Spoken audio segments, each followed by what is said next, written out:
Wanita ini punya kemampuan aneh.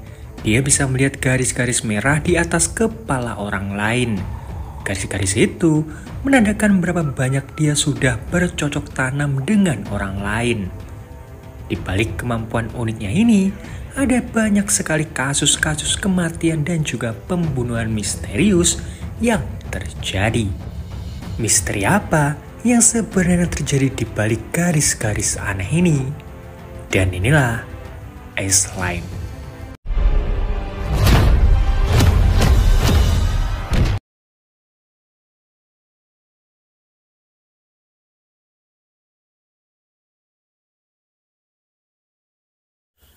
Seorang wanita terbangun karena mendengar suara klakson mobil. Dia mencoba untuk mengintip dari balik jendela. Terlihat di atas mobil itu ada banyak sekali garis-garis merah. Sementara perempuan yang di sebelahnya hanya ada satu. Perempuan itu lalu melihat ke arah orang lain. Dia juga melihat garis serupa. Ternyata garis merah yang ada di atas kepala orang-orang ini adalah tanda mereka pernah berhubungan badan dengan orang lain. Semakin banyak garisnya, artinya semakin banyak yang tidur dengan mereka. Oh Hyun punya kemampuan ini sejak kecil, tapi baginya kemampuan ini adalah kutukan. Oh Hyun pernah menggambar tentang garis merah itu. Ibunya yang melihat gambaran itu sadar bahwa suaminya sudah berselingkuh dan menusuknya. Semenjak melihat kematian ayahnya itu, Oh Hyun lebih memilih untuk diam dan tidak pernah membicarakan kemampuan itu lagi. Oh Hyun berkali-kali mencoba untuk mengakhiri hidupnya. Mulai dari melompat dari lantai 2, menggantung dirinya, bahkan menebas tangannya sendiri. Tapi anehnya, Oh Hyun tidak bisa mati. Tangannya juga tiba-tiba sembuh dengan sendirinya. Karena penasaran, Oh Hyun memutuskan untuk mencari apa sebenarnya takdir dari kemampuan ini. Dan apakah ada orang di luar sana yang memiliki kemampuan yang sama dengan dirinya? Dan yang paling penting, bagaimana caranya dia menghilangkan ini semua? Suatu hari, tetangga apartemennya datang membawakan sesuatu untuk Oh Hyun. Tahu bahwa Oh Hyun tidak juga membukakan pintunya, wanita itu menjelaskan bahwa dia baru saja pindah di apartemen sebelah. Dia memberikan buah untuk Oh Hyun agar bisa akrab. Oh Hyun hanya diam, wanita itu pun pergi dari sana. Perlahan, Oh Hyun membuka pintunya dan mengambil buah pemberian wanita itu. Sementara itu, di kantor polisi, seorang detektif bernama Han Ji-wook tidak sengaja menggores mobil rekannya saat parkir. Han lalu terlihat akan bercocok tanam dengan rekannya sendiri. Tapi rekannya ini bilang bahwa sebentar lagi dia akan menikah. Sementara itu, di sebuah sekolah, seorang murid bernama Suna dibully teman-temannya. Suna dipukuli karena tidak memberikan mereka uang. Suna dilarang macam-macam karena paman dari salah satu pembuli adalah polisi. Suna diancam untuk tidak melaporkan hal ini ke siapapun. Di tempat berbeda, polisi menemukan jasad seorang wanita 29 tahun. Han terlihat ada di sana. Dari informasi sementara bahwa wanita itu tinggal sendiri dan tidak memiliki saudara. Han merasa ada yang aneh. Rumah ini terlihat berantakan, tapi beberapa barang tertata rapi. Jasadnya juga terlihat sangat bersih, seolah ini sudah diatur. Detektif Han lalu melihat ada banyak sekali bekas makanan dengan menu yang sama. Rekannya lalu bilang bahwa penghuni lantai 1 melihat ada pria memakai helm hitam yang keluar dari sana di tengah malam. Pria itu terlihat seperti mengantar makanan. Rekannya yang lain masih penasaran apa motif dari pembunuhan ini, karena uang korban masih utuh dan tidak ada tanda-tanda pemerkosaan. Setelah diselidiki, memang wanita itu sering memesan makanan di restoran langganannya, tapi dari itu dia tidak memesan apapun. Korban ini juga terlihat tidak punya musuh. Terakhir dia berpacaran juga setahun yang lalu. Sementara itu, Oh Hyun mendapatkan kembali buah yang ditaruh di depan apartemennya. Oh Hyun lalu melihat berita tentang penemuan jasad wanita 20 tahunan di apartemennya. Wanita itu tewas karena dicekik. Sejauh ini, ada 3 kasus serupa yang terjadi. Ketika Oh Hyun melihat berita itu, dia juga melihat ada satu pengantar makanan yang hanya punya 1 garis S-line. Baginya, itu sesuatu yang jarang terjadi. Oh Hyun lalu melihat keluar jendela. Nah, dia melihat ada pengantar makanan yang sama yang punya 1 S-line. Pengantar makanan itu masuk ke gedung sebelah tapi tidak membawa apapun. Oh Hyun yang curiga berusaha menghubungi seseorang tapi HP miliknya mati. Pengantar makanan itu masuk ke apartemen wanita yang memberikannya buah. Panik, Oh Hyun mencoba menghubungi nomor darurat. Tapi ketika melihat wanita itu memeluk si kurir sambil tersenyum, Oh Hyun pun menutup teleponnya. Perlahan, S-line si kurir dan wanita itu terkait. Esok harinya, Sunah tidak masuk ke sekolah. Nah, para pembuli ini memaksa membuka lokernya dan menemukan pakaian serta surat cintanya Sunah. Sementara itu, di sini terungkap bahwa Sunah adalah keponakannya detektif Han. Sunah meminta uang yang cukup banyak ke pamannya. Han tentu penasaran kenapa banyak sekali luka di tubuh keponakannya ini. Tapi Sunah enggan untuk menjawab apapun. Huniannya detektif Han ini juga bersebelahan dengan Oh Hyun.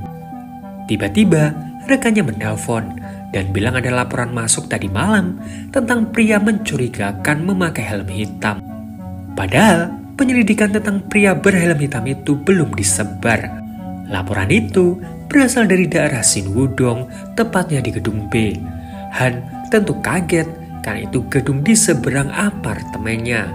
Han semakin penasaran, apalagi dia sadar ada jendela di apartemen sebelah yang dari dulu tertutup, tapi tiba-tiba terbuka. Detektif Han mengetuk huniannya Oh Hyun. Oh Hyun bingung karena melihat banyak sekali S-line di kepalanya Han. Seorang pria yang lewat bilang bahwa wanita di apartemen itu jarang sekali untuk keluar. Bahkan sampahnya saja ada orang yang mengambilnya. Han lalu menjelaskan bahwa dia datang karena laporan semalam. Oh Hyun membukakan pintunya. Dia bilang bahwa ternyata dia salah sangka. Tadi malam, dia melihat ada banyak sekali kasus pembunuhan yang akhir-akhir ini terjadi dan curiga ke pengantar makanan yang tidak membawa apapun dan masuk ke hunian wanita yang baru pindah di gedung sebelah. Tapi ternyata mereka berpacaran. Malam harinya, seorang kurir datang ke gedungnya Oh Hyun mengantarkan sesuatu. Oh Hyun yang mendengar suara mencoba untuk mengintip. Oh Hyun melihat kurir itu hanya memiliki 1 S-line. Sementara itu, Sunah dihubungi Yesi, ketua dari pembuli yang memintanya untuk datang besok. Sunah bingung bagaimana dia bisa mendapatkan uangnya. Sunah lalu melihat ada seorang ibu-ibu yang keluar dari bank sambil membawa uang. Sunah mencoba mencopetnya, tapi beberapa pria yang lewat membuat Sunah mengurungkan niatnya. Sunah lalu melihat ada 3 pria yang seperti dia kenali, dan salah satunya adalah orang yang disukai Sunah. Di waktu yang sama, rekannya Han sudah tahu identitas mantan pacar dari korban kemarin. Namanya adalah Jongmin yang merupakan seorang guru SMA. Jongmin juga tinggal di dekat sana. Beberapa minggu yang lalu, korban terlihat pergi ke tempat gym bersama Jongmin. Ketika melihat fotonya Jongmin, Han baru sadar bahwa pria ini adalah pria yang memberitahunya tentang Oh Hyun. Tiba-tiba, Han mendapatkan telepon. Dia langsung buru-buru untuk pergi. Han pergi ke rumah sakit karena ayahnya tiba-tiba menghilang. Untungnya, Han berhasil menemukan ayahnya yang terlihat linglung dan akan melompat dari rooftop. Sementara rekannya Han pergi ke apartemennya Jongmin. Bel dibunyikan, tapi tidak ada yang membukakan pintu. Ternyata pintunya tidak ditutup. Rekannya Han itu mencoba untuk masuk. Han dihubungi. Nah, rekannya ini masih belum tahu kalau Jongmin ada di belakangnya. Jongmin memukulnya. Han langsung buru-buru pergi dari sana. Ternyata Jongmin ini adalah kurir yang punya 1 S-line. Dan S-line-nya itu terhubung dengan wanita yang memberikan Oh Hyun buah waktu itu. Oh Hyun yang melihatnya langsung mengambil pisau dan mencoba menyelamatkan wanita itu. Tapi dia takut, bahkan hanya untuk keluar dari apartemennya. Oh Hyun sempat melihat kaki dari Jongmin, tapi dia tiba-tiba pingsan. Oh Hyun seolah melihat ibunya. Sementara wanita itu membukakan pintunya. Mengira itu pacarnya, wanita itu mempersilahkannya masuk. Tapi ketika Jongmin membuka helmnya, wanita itu kaget. Tapi dia kenal dengan Jongmin karena mereka pernah tidur bersama. Plot twistnya lagi, ternyata Jongmin juga bisa melihat S-Line. Jongmin mencekiknya, Oh Hyun datang mencoba untuk menghentikannya. Oh Hyun gemetar, Jongmin bisa dengan mudah merebut pisau itu dan menusuk Oh Hyun. Di luar, Han terlihat datang, sementara wanita itu berusaha menyelamatkan diri. Hal itu membuat kacamatanya Jongmin ini terjatuh. Di waktu yang sama, Han masuk ke huniannya Oh Hyun dan melihat banyak sekali garis-garis merah di dinding. Han penasaran apa maksud dari semua ini. Han lalu mendengar suara teriakan. Dia melihat Jongmin yang menyerang wanita itu. Oh Hyun bangkit, sementara Han bersiap untuk menembak. Ketika Oh Hyun menusuk kakinya Jongmin, Han juga langsung menembak Jongmin. Beberapa saat kemudian, polisi dan tim medis datang. Untungnya, Oh Hyun masih selamat. Sebelum Jongmin tewas, Oh Hyun sempat mendengar bahwa tadi Jongmin bicara soal garis-garis merah. Dia penasaran apakah karena kacamata yang digunakan oleh Jongmin. Han menyarankan Oh Hyun untuk pergi ke rumah sakit, tapi Oh Hyun menolak. Suna lalu datang. Ternyata Suna ini mengenali Oh Hyun, tapi masih belum dijelaskan karena apa. Di rumah, Han mencoba bertanya apa yang terjadi dengan keponakannya, tapi Suna memintanya untuk tidak ikut campur. Suna lalu bertanya kenapa Oh Hyun ada di depan apartemen mereka. Ternyata dulu Oh Hyun ini teman seangkatannya Suna. Dulu ibunya membunuh ayahnya Oh Hyun dan melarikan diri. Esok harinya Oh Hyun mulai berpikir apakah S-Line yang sering dia lihat itu adalah takdir agar Oh Hyun bisa menyelamatkan nyawa orang-orang. Nomor tidak dikenal mengirimkan pesan yang bilang bahwa dia punya kemampuan yang sama dengan Oh Hyun. Orang itu meminta Oh Hyun untuk datang ke sekolah.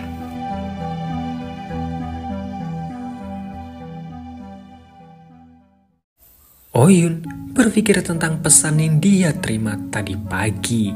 Dia lalu mencoba untuk membuka diri dengan dunia luar. Saat Suna masuk ke dalam kelas, semua orang membicarakan tentang surat cintanya. Surat itu berniat Suna berikan ke seseorang bernama Jiwon.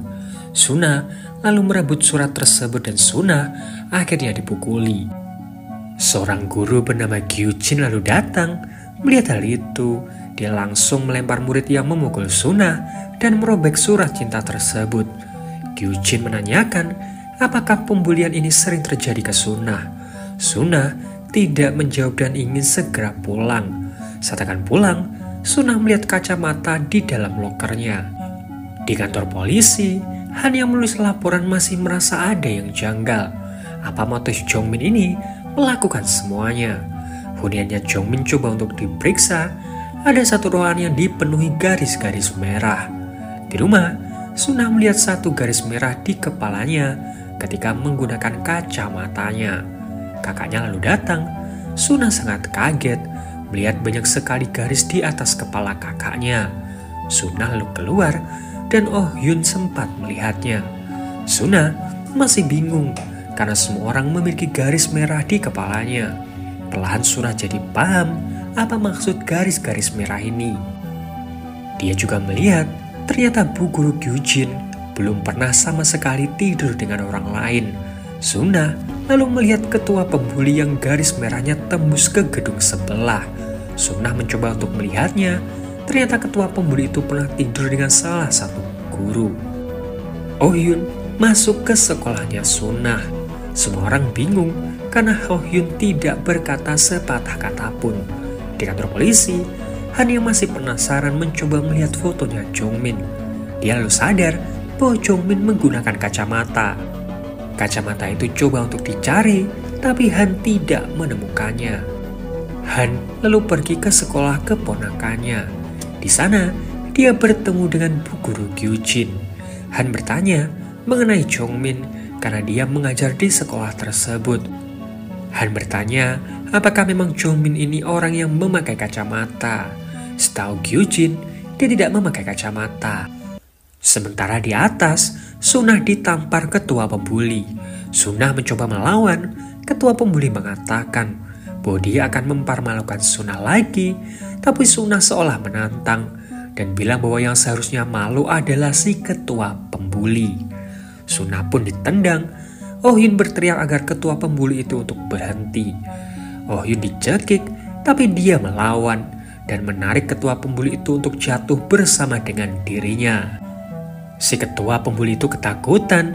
Oh Hyun memintanya berjanji untuk tidak lagi mengganggu Sunah. Bukannya berterima kasih, Sunah malah marah dan meminta Oh Hyun untuk tidak ikut campur. Saat Han keluar, Sunah melihatnya. Han lalu pergi ke bar tempat Jongmin ini biasa datang. Si bartender ini bilang bahwa Jongmin ini agak aneh. Dia sering berbicara sendiri dan menghitung sesuatu. Dan karena hal itu, Jongmin ini juga sering bertengkar dengan beberapa orang. Satu hal lagi, Jongmin sering memakai kacamata. Seorang wanita tiba-tiba mengajak Han ini ke suatu tempat. Sementara itu, Sunah mengikuti si ketua pembuli yang sedang berkencan dengan guru mereka. Mereka terlihat masuk ke sebuah penginapan. Selesai bercocok tanam, Sunah mengirimkan foto tadi ke ketua pembuli. Tapi si ketua pembuli seolah tidak peduli. Dia tahu dia masih di bawah umur, jadi tidak akan dihukum. Sunah lalu punya rencana lain. Esok harinya, pengirim tidak dikenal mengirimkan fotonya si guru dengan ketua pembuli. Nomor tidak dikenal itu meminta uang 20 juta won jika tidak ingin hal ini diketahui orang lain.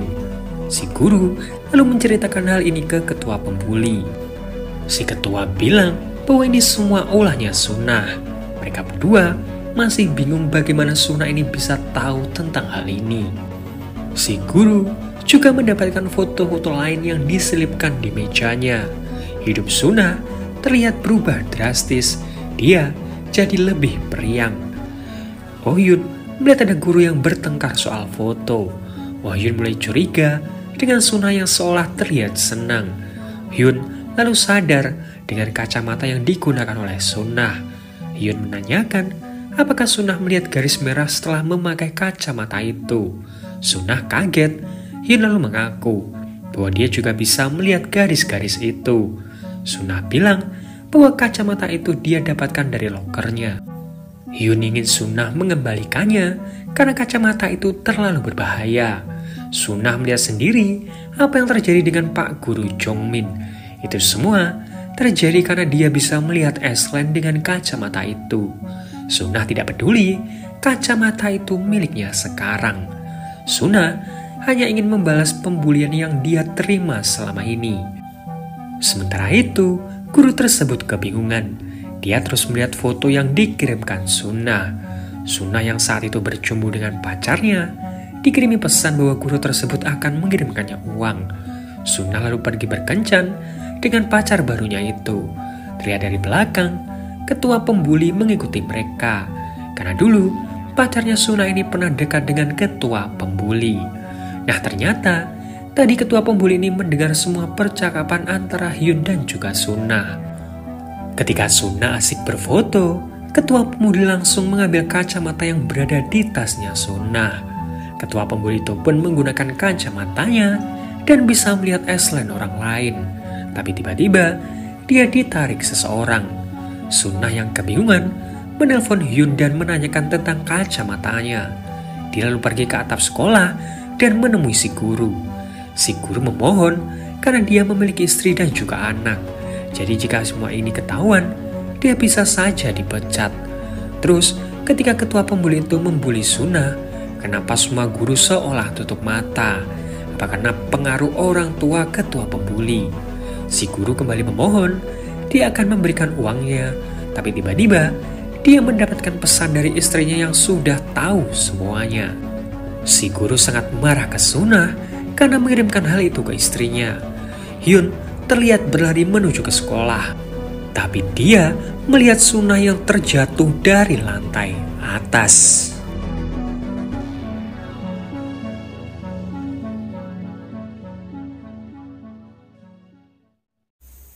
Sunah lalu dilarikan ke rumah sakit.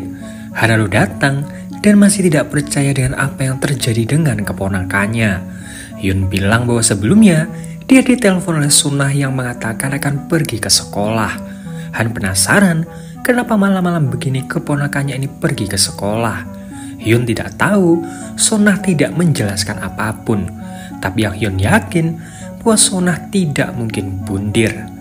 Esok harinya di sekolah, wakil kepala sekolah sangat marah karena terjadi kasus bundir di sekolahnya. Dia bahkan sempat berdebat dengan seorang guru karena si wakil kepala sekolah ini malah menyalahkan murid-murid atas kejadian ini. Para guru ini juga bingung kenapa sampai jam segini guru bahasa tidak juga datang. Sementara itu, seorang guru bernama Kim gagal melangsungkan pernikahannya. Dia lalu pergi ke apartemen kakaknya untuk menginap selama seminggu sebelum dia pindah ke Kanada. Sementara itu, Hyun masih penasaran kenapa Sunah melompat dari atas gedung. Nah, tiba-tiba seorang murid datang dan bilang bahwa Sunah tidak mungkin sampai bundir. Apalagi di hari yang sama, ketua pembuli itu juga tidak masuk ke sekolah. Murid ini yakin kejadian ini pasti juga ada hubungannya dengan ketua pembuli. Murid itu lalu memperkenalkan dirinya. Dia adalah Lee Kyu-jin. Di saat Lee menjelaskan, Hyun sempat kaget ketika melihat murid pria menggunakan kacamata yang sama dengan yang digunakan oleh Sunah. Hyun lalu mencobanya, tapi ternyata itu hanya kacamata biasa. Ternyata kacamata yang biasa dipakai Sunah ada di mejanya Pak Kim. Pak Kim yang bingung mencoba bertanya ke Bu Guru Kyu-jin tentang kacamata tersebut. Tapi Bu Guru Kyu-jin tidak tahu itu kacamata siapa. Dia lalu meminta Pak Kim untuk mencobanya, siapa tahu kacamata itu cocok dengannya. Kacamata itu pun dicoba. Pak Kim kaget ketika melihat garis-garis merah di kepala orang-orang. Apalagi ketika Han ini datang. Bu Kyu-jin meminta maaf, dia merasa bertanggung jawab sebagai wali kelas. Han bertanya di mana murid yang suka membuli Sunah. Bu Kyu-jin bilang bahwa murid itu juga tidak masuk ke sekolah. Han lalu ingin bertemu dengan murid yang ada di HP-nya Sunah ini. Han lalu menemui murid itu yang bernama Jiwon. Jiwon bilang bahwa dia dan juga Sunah ini tidak memiliki hubungan. Mereka hanya keluar karena Sunah yang lebih dulu mengajaknya. Han bertanya, apakah ada yang aneh ketika kalian ini berkencan? Jiwon ingat ketika selesai berfoto, Sunah ini seperti kebingungan mencari sesuatu. CCTV pun diperiksa. Di sana Han melihat seseorang yang mengambil tas keponakannya. Han menelusuri di mana perginya orang itu. Sementara itu, Pak Kim bingung melihat satu S-line di kepala kakaknya dan banyak sekali S-line di kepala kakak iparnya. Si kakak ipar ini bertanya, kenapa Kim ini gagal menikah? Kim menjelaskan bahwa sebelumnya dia ini tinggal serumah dengan calon istrinya. Ketika Kim pulang lebih awal, dia malah melihat calon istrinya tidur dengan temannya sendiri. Entah mengapa, mendengar cerita itu, kakaknya terlihat menyimpan sesuatu. Beberapa saat kemudian, Kim dan juga kakak iparnya keluar. Di lift, Kim melihat S-line kakak iparnya ini terhubung di lantai 4 apartemen mereka. Kecurigaan itu semakin menjadi-jadi ketika mereka kembali. Kakak iparnya ini tidak sengaja memencet lantai 4, padahal mereka tinggal di lantai 10. Kakak iparnya juga asik membalas pesan dari seseorang. Kim pun ingin mengetahui kemana S-line kakak iparnya ini mengarah. Dia diam-diam memencet lantai 4 saat kakak iparnya ini sedang asik dengan HP-nya. Pintu lift terbuka. Kim buru-buru melihat ke arah mana S-line ini terhubung. Tapi ketika akan keluar, kakak iparnya mengingatkan bahwa mereka tinggal di lantai 10. Esok harinya, Han berdebat dengan atasannya untuk menyelidiki kasus keponakannya ini karena dia yakin bahwa ini bukanlah kasus bundir. Tapi menurut keterangan dokter, tidak ada luka bekas paksaan atau apapun. Ditambah lagi, di sekolah, Sunah ini sering dikucilkan. Pihak yayasan sekolah juga tidak ingin kasus ini dibesar-besarkan. Di sekolah, Bu Guru Kyu-jin yang melihat Pak Kim menggunakan kacamata langsung memujinya. Pak Kim lalu melihat ada Aslan di antara para guru yang terhubung. Jadi, bisa dibilang mereka ini berselingkuh. Pak Kim lalu bertanya, apa pendapat Bu Guru Gyujin ini jika melihat orang yang berselingkuh? Bu Gyujin malah menjawab, dia akan melihat semuanya sampai akhir.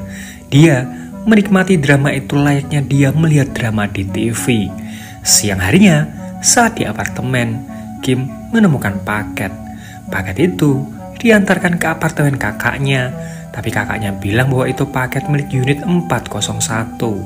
Paket-paket itu selalu salah dikirim ke unitnya. Kim lalu bilang dia akan mengantarkannya sendiri ke sana. Kim mulai berpikir, apakah ini unit tempat Aslan kakak iparnya ini terhubung? Saat Kim akan memencet bel, ada seorang wanita cantik yang keluar dari lift sambil menelpon seseorang dan membawa beberapa belanjaan. Kim langsung memeriksa kotak surat apartemen di situ dan dia tahu bahwa wanita tadi bernama Chailin. Sore harinya, Kim memperingati hari kematian ibunya. Dia menanyakan ke kakaknya di mana si kakak ipar. Si kakak bilang bahwa suaminya ini bekerja dan mungkin akan pulang 3 hari lagi. Esok harinya, sekolah jadi heboh karena foto si guru bahasa dengan ketua pembuli viral di situs sekolah. Guru bahasa itu juga ditemukan tewas di dalam mobilnya. Di sebelahnya ada surat wasiat sekaligus permintaan maaf atas apa yang sudah dia lakukan, yaitu berselingkuh dengan muridnya sendiri. Perkiraan mayat si guru itu sudah 3 hari. Han merasa si guru ini tidak mati di sana, melainkan mayatnya dibawa ke tempat parkir tersebut. Siang harinya, Han menemui Hyun. Dia menanyakan apa kira-kira alasan keponakannya ini kembali ke sekolah di malam kejadian. Hyun tidak menjawab dan menanyakan tentang kacamata yang digunakan oleh Sunnah. Han penasaran, dia menanyakan apa sebenarnya hubungan antara ini semua dengan kacamata yang digunakan Sunnah. Hyun akan menceritakan semuanya jika Han berhasil menemukan kacamata itu. Sementara Kim melihat kakak iparnya. Kim mencoba untuk mengikutinya. Ternyata benar, kakak iparnya ini menemui Chailin. Bahkan, kakak iparnya ini memberikan hadiah untuk Chailin. Kim lalu menelponnya. Si kakak ipar beralasan dia saat ini sedang meeting di luar kota. Kim lalu melihat nomor kamar tempat kakak iparnya ini akan begituan dengan Chailin. Saat mereka ada di dalam, bel tiba-tiba berbunyi. Ternyata itu adalah Kim. Si kakak ipar terus berkelit dan meminta Kim merahasiakan ini semua. Kakak iparnya berjanji bahwa hari ini dia akan menyelesaikan hubungannya dengan selingkuhannya. Esok harinya, Kim berpamitan karena dia harus pergi ke Kanada. Sebelum pergi, Kim menanyakan apakah kakak iparnya sudah menghubungi kakaknya. Si kakak menjawab belum. Kim lalu pergi ke sekolah untuk membereskan beberapa barang miliknya. Tiba-tiba, Bu Guru Gyujin mengagetkannya. Bu Gyujin menanyakan tentang drama perselingkuhan itu, apakah sudah selesai. Kim menjawab belum. Mereka lalu membahas soal foto perselingkuhan guru bahasa dengan ketua pembuli. Siang harinya, Kim mencoba mencari informasi lebih dalam soal Chailin, selingkuhan kakak iparnya itu. Dari sini, Kim kaget ketika tahu bahwa Chailin ini sedang hamil. Kim langsung buru-buru pergi ke apartemen kakaknya. Di parkiran, banyak sekali orang-orang yang berkumpul. Sebuah mobil terlihat terus saja menabrak mobilnya Chailin. Ternyata, kakaknya lah yang ada di dalam mobil itu. Kakaknya terlihat sangat terpukul. Tapi, dia juga menyalahkan Kim atas semua yang terjadi. Kakak iparnya lalu datang, bukannya menolong istrinya. Dia malah menghampiri Chailin dan memeluknya. Kim langsung mengajarnya. Kakaknya langsung menghentikannya, dan disinilah plot twist sebenarnya terungkap. Ternyata, pria itu memanglah suaminya Chailin sejak awal. Justru, kakaknya Kim ini adalah selingkuhan pria itu. Si kakak menyalahkan Kim karena Kim meminta pria itu mengakhiri hubungannya dengan selingkuhannya, makanya pria itu meninggalkan kakaknya. Di kantor polisi, Han masih penasaran tentang wasiat yang ditulis oleh guru bahasa itu. Tiba-tiba, Han sadar. Dia buru-buru pergi ke rumah dan masuk ke kamar keponakannya. Han mencari surat wasiat. Jika memang benar keponakannya ini akan bundir, dia pasti meninggalkan surat wasiat. Di kamar itu, Han seperti menemukan sesuatu. Han lalu menemui Hyun dan menanyakan buku diari milik Sunah. Han menanyakan, apakah seperti ini kacamata yang dimaksud oleh Hyun? Hyun lalu bilang tentang S-Line.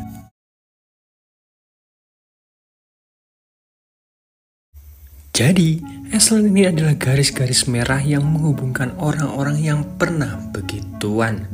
Jadi mungkin Sunah ini menemui orang yang sudah dia ancam, entah itu siapa, dan orang yang diancam itu mendorong Sunah sampai dia terjatuh.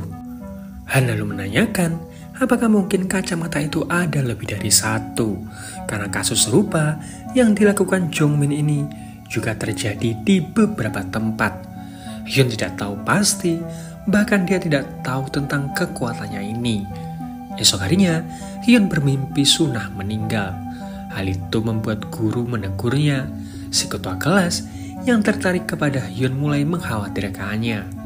Lee pun mengajaknya untuk keluar akhir pekan ini, tapi Hyun menolak karena dia harus bekerja. Kemarin, dia melihat lowongan pekerjaan di sebuah hotel. Sementara itu, seorang staf baru bernama Maesung dimarahi atasannya karena salah mengerjakan pekerjaannya. Nah, Maesung ini ternyata menggunakan kacamata S-Line. Saat istirahat makan, Maesung menceritakan bahwa dia jauh-jauh datang dari Busan ke Seoul berniat menjadi aktor. Nah, sebentar lagi Mei akan mengikuti sebuah casting. Nah, guru-guru di sana terlihat tertarik dengan guru musik yang baru saja lewat. Esok harinya, Mei terlihat berpakaian menor dan pergi ke sebuah hotel tua. Hotel ini adalah tempat di mana Hyun ini bekerja. Sementara Han dan rekannya masih mencari titik terang dari kasus keponakannya ini. Mereka mulai mencurigai si guru bahasa, tapi keluarga dari guru bahasa bilang bahwa si guru punya fobia ketinggian, jadi tidak mungkin dia yang mendorong Sunah. Han masih tidak mau meyakini bahwa keponakannya ini bundir. Dia yakin keponakannya ini berubah setelah memakai kacamata itu. Han lalu menjelaskan fungsi kacamata itu ke rekannya. Sementara Lee dan juga ketua kelas datang menemui Hyun. Tiba-tiba, Mei datang dan meminta kamar 206. Lee sempat mengintip dan merasa familiar dengan wanita itu. Di kamar, Mei berakting seolah sudah tidur dengan puluhan pria. Beberapa saat kemudian, Mei ini keluar. Lee yang melihatnya tahu jika Mei adalah staf administrasi baru di sekolah mereka. Mei lalu kembali ke huniannya yang kecil dan juga lusuh. Sementara itu, Han teringat perkataan Sunah yang mengatakan bahwa ibunya Hyun membunuh suaminya karena ketahuan selingkuh. Kasus lama pun dibuka. Dari situ Han mulai percaya dengan cerita S-Line tersebut. Han lalu menemui Hyun dan menanyakan apakah S-Line Sunah ini ada. Hyun menjawab ada, tapi hanya satu dan itu tidak terhubung dengan orang di sekolah mereka. Di rumah, Hyun melihat berita tentang kasus pembunuhan berantai lagi. Pelakunya sudah tertangkap. Hyun lalu melihat bahwa pelakunya menggunakan kacamata. Dari situ, Hyun mulai berpikir, apakah benar kacamata itu ada beberapa. Esok harinya, Mei masuk ke ruangan musik. Mei beralasan dia ke sana karena mendengar musik yang sangat indah. Mereka berdua pun mulai mengobrol dan Mei merasa sangat cocok berbicara dengan guru musik. Dia bahkan berpikir untuk melakukan hal begituan. Di luar, ketua kelas mengajak Hyun pergi ke kolam sekolah. Dia tahu Hyun suka tempat-tempat yang tidak ada orangnya. Hyun langsung melompat. Ketua kelas panik dan langsung menyelamatkannya. Mereka lalu makan mie untuk menghangatkan diri. Hyun merasa cocok dengan ketua kelas. Dia mulai menceritakan soal kemampuan anehnya ini yang bisa melihat garis-garis merah di atas kepala orang lain. Nah, si ketua kelas ini mempercayai setiap perkataannya Hyun. Siang harinya, Mei terlihat kembali ke hotel dan lagi-lagi meminta kamar 206. Di dalam, Mei terlihat berbicara sendiri. Dia menceritakan bagaimana dia bisa mengekspresikan dirinya di hotel tua itu.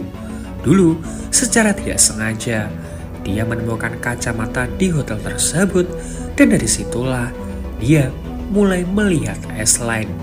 Di ruangan 206, ada lubang kecil yang bisa digunakan untuk mengintip kamar sebelahnya. Nah, tiba-tiba seorang pria masuk ke kamar 205. Mei mencoba mengintip. Mei kaget begitu tahu pria yang di kamar sebelah adalah si guru musik. Seorang wanita lalu datang dan mereka mulai bercocok tanam. Mei terlihat sangat marah. Dia hanya bisa mendengar suara desahan dari kamar 205. Sebelum pergi, wanita itu bilang bahwa mereka akan bertemu lagi besok di jam yang sama. Mei lalu pergi ke lobi dan bilang akan memperpanjang tinggalnya di hotel tersebut. Mei lalu mengambil alat pemadam. Dia juga memasukkan sesuatu ke dalam minuman. Esok harinya, saat wanita itu datang, Mei langsung memukulnya. Wanita itu disekap. Mei memakai bajunya dan berpura-pura sebagai wanita tersebut. Si guru musik tentu bingung kenapa Mei masuk ke kamarnya. Mei mulai berakting seolah-olah sudah tidur dengan banyak sekali laki-laki, tapi kali ini dia ingin tidur dengan guru musik tersebut. Si guru musik menganggap Mei ini sudah gila. Mei hanya tertawa. Di tangannya dia memegang staples. Si guru musik tiba-tiba terjatuh dan tidak sadarkan diri. Ternyata itu efek obat yang dimasukkan Mei ke dalam minuman si guru. Mei memeluk si guru, tapi tiba-tiba darah bercucuran kemana-mana. Mei mulai menggila. Dia buru-buru menggenjot si guru musik tersebut di saat sekaratnya. Setelahnya, Mei mulai menstaples tubuhnya. Di luar, Hyun yang akan bersih-bersih melihat wanita yang terikat keluar dari kamar 206. Hyun buru-buru masuk ke kamar 206. Di sana ada mayat si guru musik serta Mei. Tapi anehnya, Mei sudah tidak memakai kacamatanya lagi. Hyun yakin bahwa insiden ini ada hubungannya dengan kacamata S-Line tersebut. Kacamata itu benar-benar sangat berbahaya. Malamnya, Han kembali ke TKP dan mencoba mencari kacamata yang dimaksud.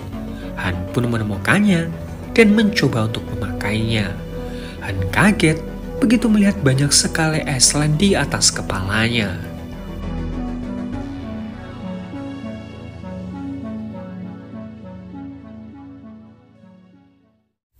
Mulai hari itu, Han selalu menggunakan kacamata tersebut. Dia masih terkejut dengan apa yang dia lihat. Tiba-tiba, seorang murid datang ke kantor polisi. Han melihat ada 4 garis di kepalanya.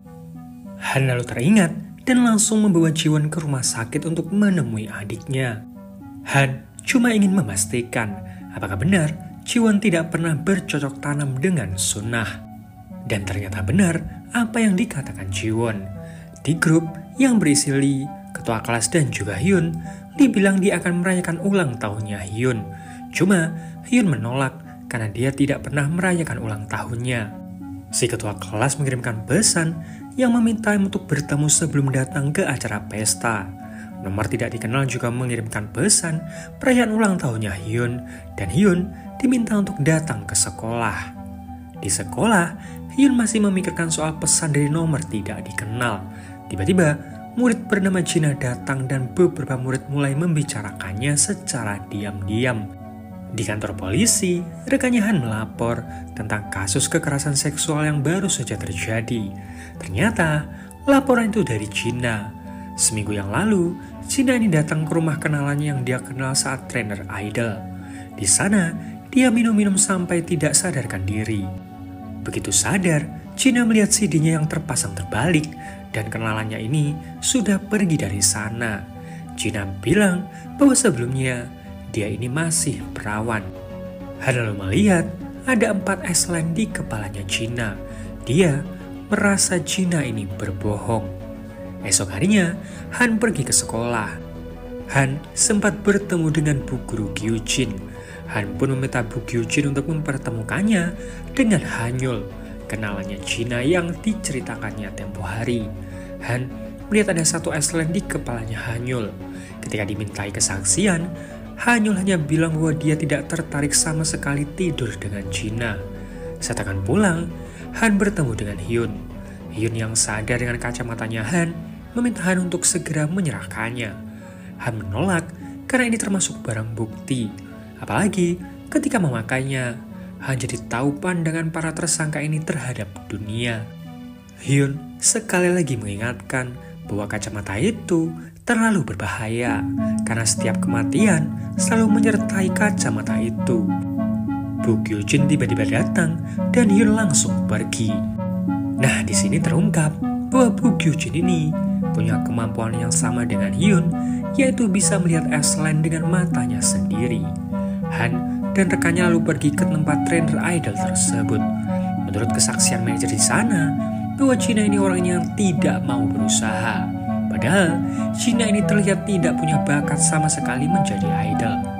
Apalagi Gina punya kebiasaan minum-minum dengan para trainer laki-laki. Hanyul pun dimintai keterangan kembali. Hanyul sebenarnya malas menanggapi Gina, apalagi dari dulu Gina ini terus mengejarnya. Hanyul bahkan bisa membuktikan chat mereka berdua. Di ruangan berbeda, Han menyebutkan keanehan yang dia temukan, di mana baju dan juga CD yang ada bercak darahnya sudah dicuci, jadi tidak ada bukti atas tuduhan tersebut. Apalagi Gina juga baru melapor seminggu setelah kejadian. Han lalu membuka pintu dan melihat Eslennya Hanyul tidak terhubung sama sekali dengan Gina. Han mulai kesal. Dia merasa Gina hanya membuat tuduhan palsu. Saat pulang, Han bertemu lagi dengan Hyun. Mereka pun mengobrol. Han memang sadar bahwa kacamata ini berbahaya, tapi jika digunakan dengan baik, mungkin kacamata ini bisa digunakan untuk menyelamatkan nyawa orang lain, seperti yang Hyun lakukan waktu itu. Baru-baru ini, Han menyelidiki tentang kasus pemerkosaan yang dialami oleh Gina, teman sekelasnya Hyun. Dan berkat kacamata itu, kasusnya langsung selesai karena tidak ada yang terbukti sebagai tersangka. Gina ternyata hanya membuat tuduhan palsu. Apalagi Gina bilang dia masih perawan, padahal dia punya 4 Eslen di kepalanya. Hyun ingat, seminggu sebelum kejadian, memang Gina ini tidak memiliki Eslen sama sekali di kepalanya. Han buru-buru kembali dan meminta rekannya untuk menyelidiki dari awal kasusnya Gina. Mereka berdua lalu pergi ke apartemennya Hanyul. Apartemen itu terlihat tertata rapi. Hanyul bilang memang dia ini orangnya perfeksionis. Sementara itu, Hyun kembali ke hotel. Dari kejauhan, ada yang memperhatikannya. Hyun menduga ada seseorang yang sengaja mengatur kacamata itu untuk diberikan ke orang-orang tertentu. Hyun lalu masuk ke kamar 206. Tiba-tiba, ketua kelas mengagetkannya. Ketua kelas tadi sempat melihat Hyun masuk ke hotel dan dia mengkhawatirkan Hyun. Jadi, ketua kelas mencoba untuk mengikutinya.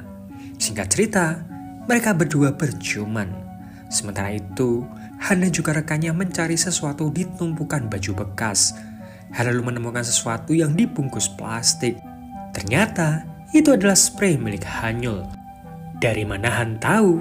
Karena tadi saat di apartemennya Hanyul, dia melihat spray yang warnanya berbeda dengan yang lain. Untuk orang seperfect Hanyul, hal itu pasti mengganggu.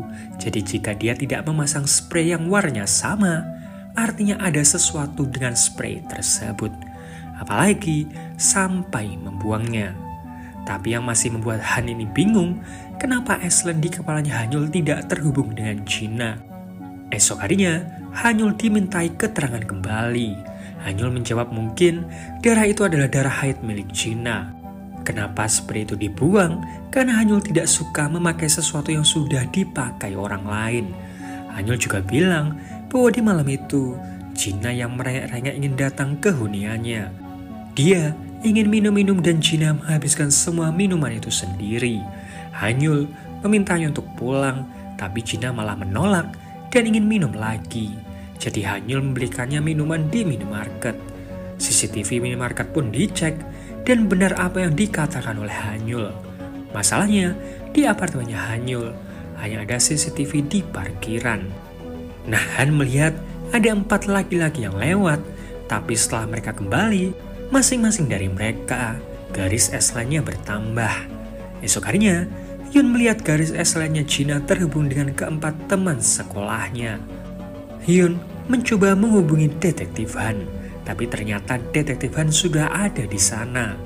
Keempatnya lalu dibawa ke kantor polisi dan dibawa ke ruangan berbeda untuk dimintai keterangan. Han lalu menemui murid yang punya satu S-line dan bilang akan mengantarkannya pulang. Tiba-tiba Han berhenti. Rekannya ini bingung. Kenapa Han menangkap 4 orang murid ini padahal mereka tidak terbukti bersalah.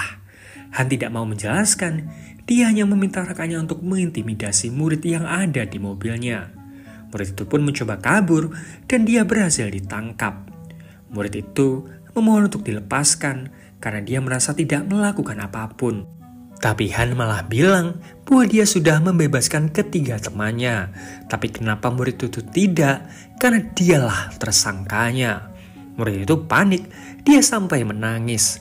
Akhirnya si murid mengaku bahwa dia dan ketiga temannya memang memperkaos Jina. Tapi itu semua direncanakan oleh Hanyul. Dan kesaksian ketiganya juga sama, bahwa ini semua didalangi oleh Hanyul. Han juga menunjukkan bukti obat bius yang digunakan Hanyul untuk membius Jina. Jadi kali ini, Hanyul sudah tidak bisa berkelit. Selesai dengan ini semua, Han pergi ke panti jompo untuk menemui ayahnya. Tapi pihak panti bilang bahwa ayahnya tidak ada di sana. CCTV coba diperiksa. Ada seorang wanita yang membawa ayahnya Han ini pergi. Dan wanita itu adalah Bu Guru Gyujin. Nomor tidak dikenal mengirimkan fotonya Sunnah. Han meminta rekannya untuk memeriksa identitas Bu Guru Gyujin. Han buru-buru pergi ke rumah sakit. Han lalu melihat S-line-nya Sunnah mulai bergerak. Han lalu menodongkan senjatanya. Ternyata S-line-nya Sunnah terhubung dengan ayahnya Han, yaitu kakeknya Sunnah sendiri. Han bingung, itu artinya kakeknya Sunnah pernah memperkaosnya. Han marah dan langsung mencekik ayahnya. Untungnya, Han bisa mengontrol dirinya. Han menangis, bisa-bisanya keponakan yang dia jaga sebegitunya malah dirusak oleh kakeknya sendiri. Di tempat berbeda, banyak sekali darah di tangannya Hyun. Hyun menangis sambil meminta pertolongan ke Han.